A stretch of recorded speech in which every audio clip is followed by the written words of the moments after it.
बिस्मिल्लाहिर्रहमानिर्रहीम। अस्सलाम वालेकुम। कैसे मेरे तमाम देखने वाले, उम्मीद करती हूँ सब खैरियत से होंगे। तो एक नई वीडियो के साथ आपकी खिदमत में हाज़िर हूँ और आज की वीडियो में मैं आपके साथ शेयर करने वाली हूँ अपने किचन की क्लीनिंग और कुछ चीज़ों की ऑर्गेनाइजेशन करने वाली हूँ कि किचन में किस तरह से चीज़ों को मैं ऑर्गेनाइज़ करके रखती हूँ। और लास्ट वीडियो में भी मैंने आपके साथ शेयर किया था कुछ, जब ये मैंने ग्रोसरी सेट की थी, तो ये कुछ मसाला बॉक्सेस थे, उनको मैंने रीअरेंज करना था और अपनी कैबिनेट्स की जो क्लीनिंग थी वो करनी थी।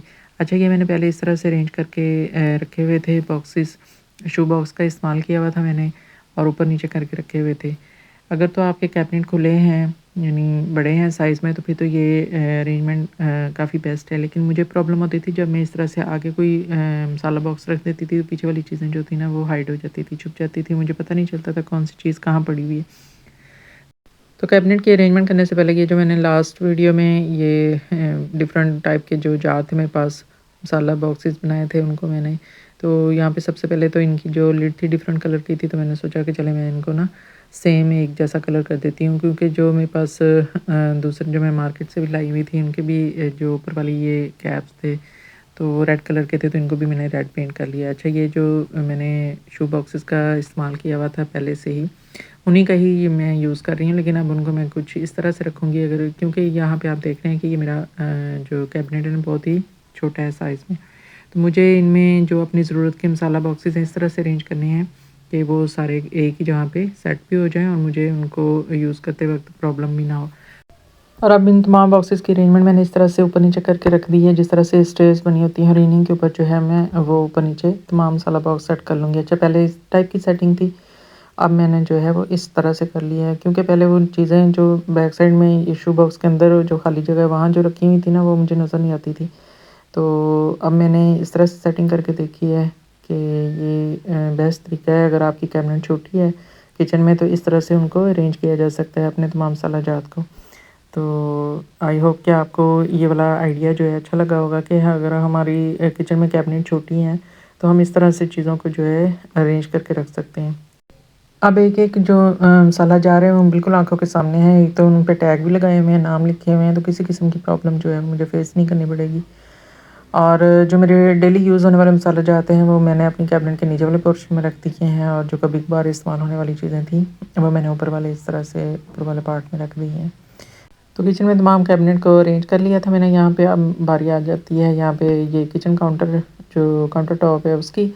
तो यहाँ पे ये टिश्यू रोल पड़ा हुआ था, जो अक्सर ज़ाहिर बात है किचन में यूज़ होता रहता है, लेकिन किचन मेरा छोटा है और मेरा होता है कि ये जो काउंटर टॉप है ना वो बिल्कुल खाली खाली सा हो, उसमें ज़्यादा ऐसे रश ना मचा हो चीज़ों का। तो मैं इसको यहाँ पे वैसे तो कोई अच्छा सा ऑर्गेनाइज़र बना के उसके अंदर रख रख सकती हूँ ये काउंटर टॉप के ऊपर, लेकिन मैं चाह रही थी कि मैं कुछ इस तरह से इसको रखूँ, ऐसी जगह पे एडजस्ट करूँ कि ये मेरी जगह जो है ना ये खाली हो जाए।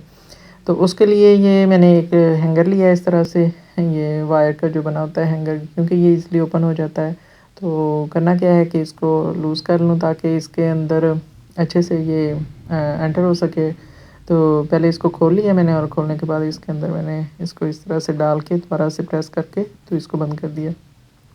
अब मैं क्या करूँगी कि अपने किचन में मौजूद जो मैंने हुक्स लगाई हुई दीवार के साथ, उसके साथ ही इसको हैंग कर दूँगी, और इस तरह से इसको मैंने हैंग कर दिया है। अब मेरी जो काउंटर टॉप है उसके ऊपर जो इसने स्पेस घेरी हुई थी ना वो खाली हो गई है। और दूसरा, अगर जब आप भी इस तरह से हैंग करके रखते हैं ये टिश्यू रोल को, तो ये जो यूज़ करने वाली साइड होती है ना, इसको हमेशा दीवार वाली साइड पे रखना चाहिए, कभी भी इसको फ्रंट साइड पे इस तरह से आगे की तरफ नहीं रखना चाहिए। तो इस तरह से वो खुल जाता है खुद ही, और दूसरा यूज़ करने में भी प्रॉब्लम होती है। तो इस तरह से अगर हम बैक साइड पे रखेंगे ना तो ये एक बेस्ट तरीका होता है। तो ये मैंने इसको यहाँ पे रख दिया है, यानी हैंगर के साथ इसको यहाँ पे हैंग कर दिया।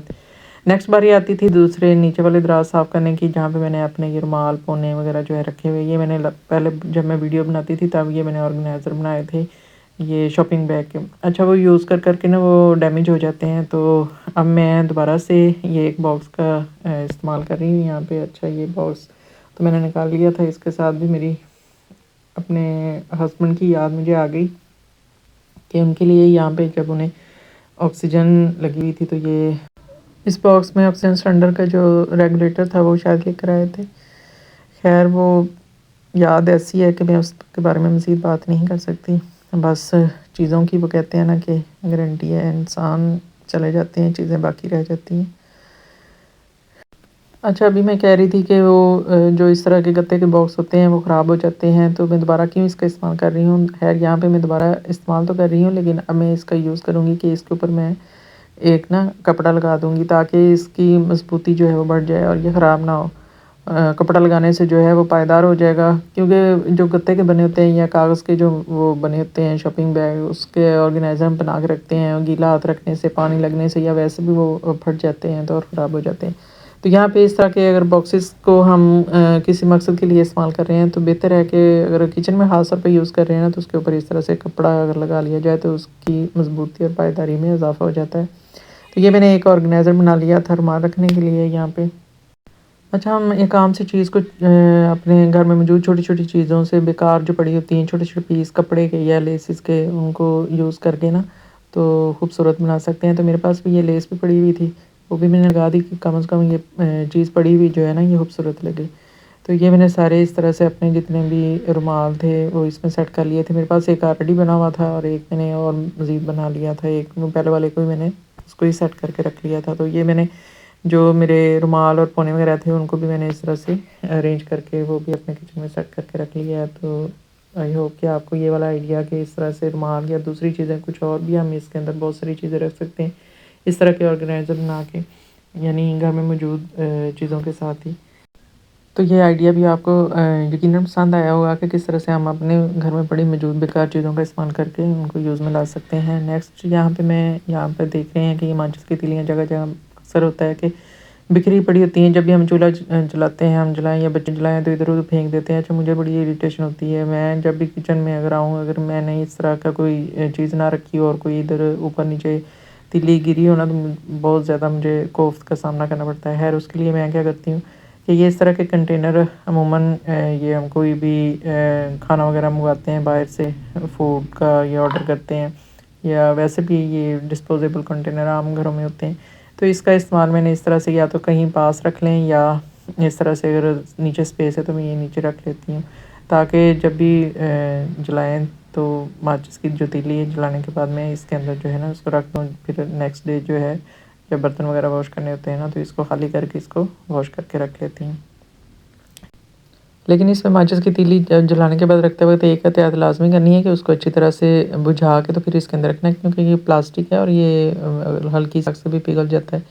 इससे पहले मैंने वैसे यहाँ पे नीचे एक छोटी-सी स्टील की प्लेट रखी हुई थी, उसमें मैं रख लेती थी। वो भी आइडिया है कि अगर आपके पास ये वाली चीज़ ना हो तो आप वो प्लेट का इस्तेमाल कर सकते हैं। अच्छा जी, नेक्स्ट यहाँ पे मैं आपके साथ शेयर करने वाली हूँ कि माचिस का हम यूज़ करते हैं, लाइटर नहीं है हमारे पास, माचिस का इस्तेमाल करते हैं तो ये वाली प्रॉब्लम अमूमन फ़ेस करनी पड़ती है। एक तो माचिसें कि अमूमन माचिस जो बाहर से इस तरह से ना ख़राब हो जाती है, डैमेज हो जाती है। शायद एक तो माचिसें जो हैं वो 2 नंबर होती हैं शायद, तो अमूमन ये ना ख़राब हो जाता है इस तरह से और बड़ी परेशानी का सामना करना पड़ता है। गीले हाथ लगने की वजह से भी ख़राब हो जाती है या मौसम में नमी की वजह से भी इस तरह से ये माचिस की डिब्बियाँ ख़राब हो जाती है। तो एक सिंपल और छोटी-सी एक टिप आपके साथ शेयर करने वाली हूँ कि इस तरह से कोई भी शीशे की बॉटल ले लें आप, तो उसके अंदर जितनी भी ये माचिस जब आप नहीं लाते हैं तो उसकी जो तीली हैं वो इसके अंदर डाल के वो रख लेंगे और जो ये बाहर वाला उसका ये होगा जहाँ पे मसाला लगा होता है जलाने वाला, उसको क्या करेंगे कि मैं किसी भी ग्लू के साथ इसी बॉटल के ऊपर जो है ना पेस्ट कर दूँगी। और यूज़ करते वक़्त क्या करना है कि सिंपल तरीके से माचिस की तीली अंदर से पकड़ी और जी जलाई, उससे आप चूल्हा जलाएँ। इससे क्या होगा कि ना तो माचिसें ख़राब होंगी, ना वो नमी से वो ढीली होंगी कि वो जलेंगी नहीं और ना ही जैसे कि माचिस की डिब्बियाँ ख़राब हो जाती है, गत्ता होता है, कागज़ होता है, वो ख़राब हो जाता है, तो वो भी ख़राब नहीं होगा।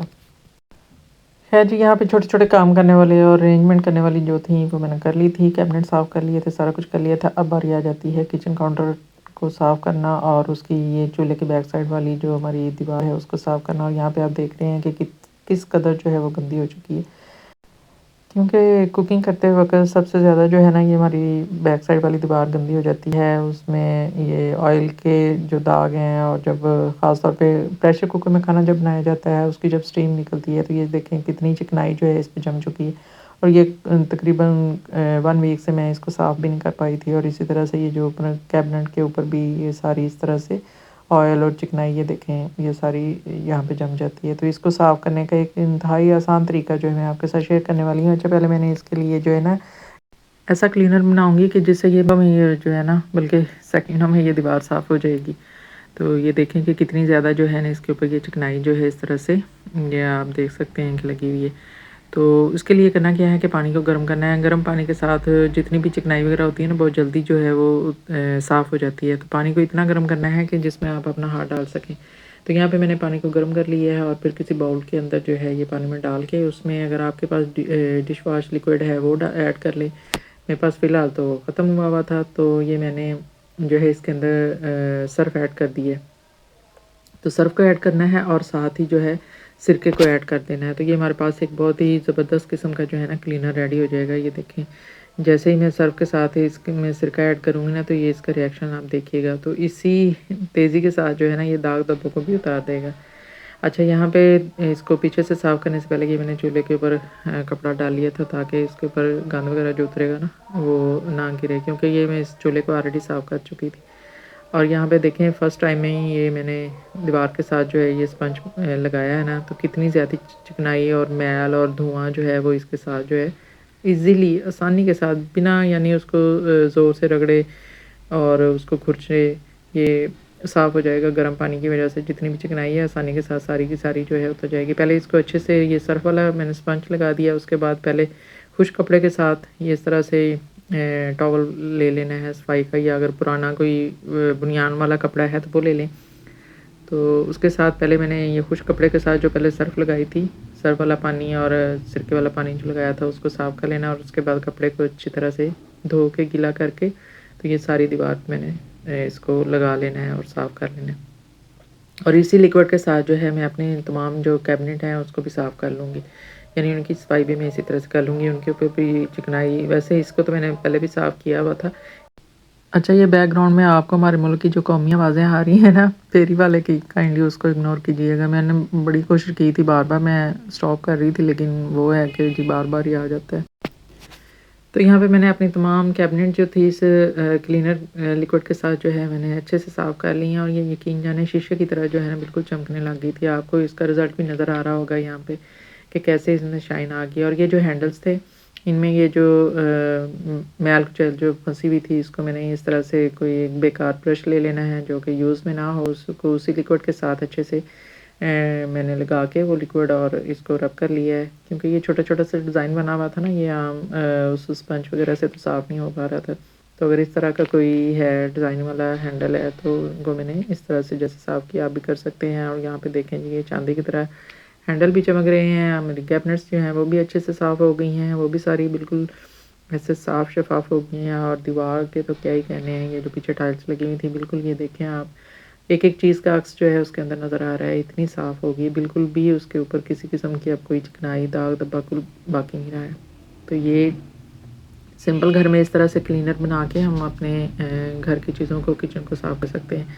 नेक्स्ट काउंटर टॉप पे जो चीज़ें रखी हुई थी उसको मैंने अरेंज करना था। उसमें मैं जो चीज़ें जो मेरे यूज़ की थी मैं सिर्फ वो बाहर रखती हूँ, बाकी चीज़ें मेरी कोशिश होती है कि मैं उनको बाहर ना रखूँ। तो उसमें मेरा ये घी वाला डिब्बा जो मैंने बनाया हुआ था वो, और ऑयल की बोतल जो थी उसको रखना था। और उसके लिए ये आप देख रहे हैं कि मेरे पास इस तरह से ये एक ट्रे थी जो कि चाय पत्ती के साथ आई थी फ्री में जी। तो इसका और कहाँ मैं इस्तेमाल करती, तो खैर इसको मैंने ये एक ऑर्गेनाइज़र के तौर पर मैंने यूज़ कर लिया है, जिसके ऊपर मैंने अपना घी का डिब्बा और ऑयल वाली बोतल जो थी वो रख दी थी ताकि नीचे से जो है वो चिकनाई वगैरह ना लगे काउंटर टॉप पे। अब जी यहाँ पे आप देख सकते हैं मैंने अपने सारे किचन को अच्छे से साफ़ कर लिया है, तमाम चीज़ें अपनी जगह पे सेट कर ली हैं। और आपको मेरे किचन की अरेंजमेंट कैसी लगी है ज़रूर बताइएगा। और छोटे-छोटे जो ऑर्गेनाइज़र मैंने बना के रखे हुए हैं यहाँ पे देख सकते हैं, ये मैंने सोप के लिए भी नीचे वो डिस्पोजेबल बॉक्स है उसका इस्तेमाल किया हुआ है, उसके अंदर चीज़ें रखी हुई हैं। इस तरह छोटी-छोटी चीज़ों को हम घर में ही अपने मौजूद चीज़ों का इस्तेमाल करके तो अपने चीज़ों को अरेंज कर सकते हैं। आई होप आपको आज की वीडियो अच्छी लगी होगी, अच्छी लगी तो कमेंट सेक्शन में ज़रूर बताइएगा। और इसके साथ-साथ जो भी मेरे चैनल पर नए हैं उनसे रिक्वेस्ट है कि मेरे चैनल को ज़रूर सब्सक्राइब कर दीजिएगा ताकि अपनी एब्सेंस में जो मैंने अपने फॉलोअर्स कम किए हैं वो मैं टारगेट दोबारा से अचीव कर सकूं। और इसके साथ साथ जो है मुझे दुआ में याद रखिएगा और मेरे फादर के लिए दुआ कीजिएगा, अल्लाह ताला उनको सेहत वाली लंबी ज़िंदगी दे। और मेरे हस्बैंड की मग़फ़िरत के लिए दुआ कीजिएगा। इंशाल्लाह जी कोशिश होगी कि जल्द से जल्द आपके लिए वीडियो बनाकर लाया करूँ, बस अभी भी मैं रेगुलर नहीं हो पा रही हूँ। आप लोगों की दुआएं, आप लोगों का प्यार चाहिए। दुआ में याद रखिएगा। इजाज़त चाहती हूँ जी, अल्लाह हाफ़िज़।